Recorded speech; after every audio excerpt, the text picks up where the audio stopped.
Beatrix Roberts, and you're entering the Roberts Factor. I'm Zach Turner. She's my boss. I'm his boss. And I'm okay with that. Tonight's top story, Bill Clinton's domestic policy.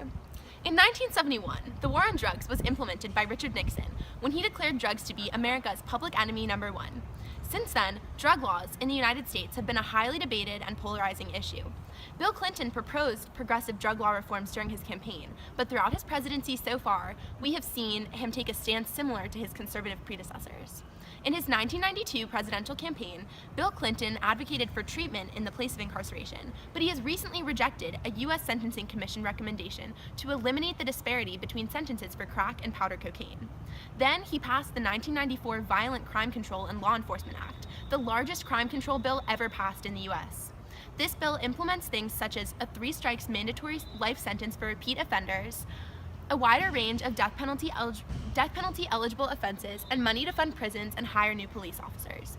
In a statement given on October 30th, 1995, Clinton justified this by claiming that the tough penalties for crack trafficking are necessary due to the violence that it fosters and the devastating impact that it has on individuals, families, and communities.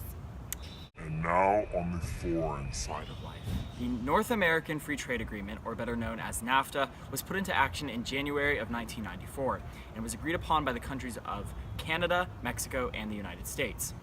The overall goal of NAFTA at the time of its implementation was the integration of Mexico into the highly developed economies of their northern neighbors. As the name implies, the agreement sought to encourage such integration through the promotion of freer trade. Amongst its successes, massive economic benefits to the involved countries have been observed since the implementation of NAFTA. For instance, a regional trade increased from $290 billion in 1993 to $1.1 trillion in 2016, representing a threefold increase in just the first 20 years of the treaty. Additionally, cross-border investment has increased from just $15 billion to a whopping $100 billion. However, critics of NAFTA point to rapid technological development and the emergence of China as a major world economy as the driving force behind the increased economic yields. They have also been keen to point out that since the implementation of NAFTA, wage growth in the U.S. has stagnated and many jobs have been lost as a result of the low-cost competition that NAFTA created in neighboring Mexico. For example, U.S. auto industry lost 300,000 jobs by 1994, while Mexican auto sector employment spiked to 550,000 workers. Overall, the trade liberalization that took place under NAFTA resulted in many economic gains as a country, but ultimately came at the cost of blue-collar workers. David, back to you. And now, time for a commercial break. Here is a picture of Bill Clinton. Hey everyone, it's Anna Lupo with your favorite segment, Celebrity Gossip. Today, we are filling you in on the latest presidential talk, something that has currently been gripping our nation. Our president, Bill Clinton, has allegedly had an affair with former presidential intern Monica Lewinsky. They are rumored to have had 9 improper sexual encounters over the course of the 2 years that she worked for him. Monica now works at the Pentagon as the assistant chief. This is not the first time that the president has been under fire for improper conduct. Clinton previously had been confronted with allegations of sexual misconduct during his time as governor of Arkansas. This included a civil lawsuit by Arkansas employee Paula Jones. Will this end up going to trial? And if so, what will he say?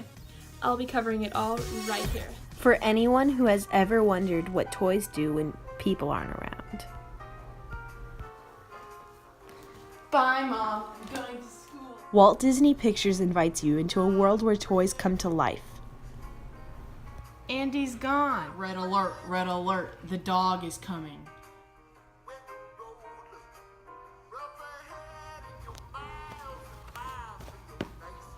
Your toys will help each other.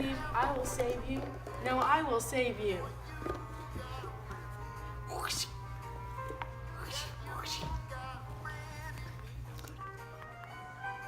Oh no, Buzz, I will save you.